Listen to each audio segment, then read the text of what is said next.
The U.S. and its allies will do anything they can to prevent authentic democracy in the Arab world. The reason is very simple. Across the region, an overwhelming majority of the population regards the United States as the main threat to their interests. In fact, opposition to U.S. policy is so high that a considerable majority think the region would be more secure if Iran had nuclear weapons. In Egypt, the most important country, that's 80%. Similar figures elsewhere. There are some in the region who regard Iran as a threat, about 10%. Well, plainly the U.S. and its allies are not going to want governments which are responsive to the will of the people.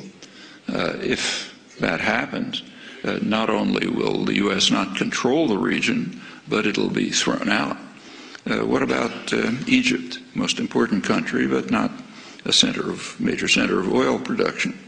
Well, in Egypt and Tunisia and other countries of that category, there is a game plan which is employed routinely, so commonly it takes virtual genius not to perceive it.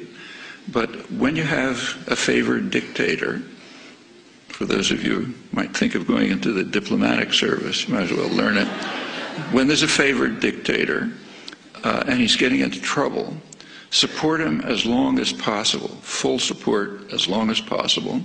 When it becomes impossible to support him, like say maybe the army turns against him, business class turns against him, then send him off somewhere, issue ringing declarations about your love of democracy, and then try to restore the old regime, maybe with new names. And that's done over and over again. It doesn't always work, but it's always tried.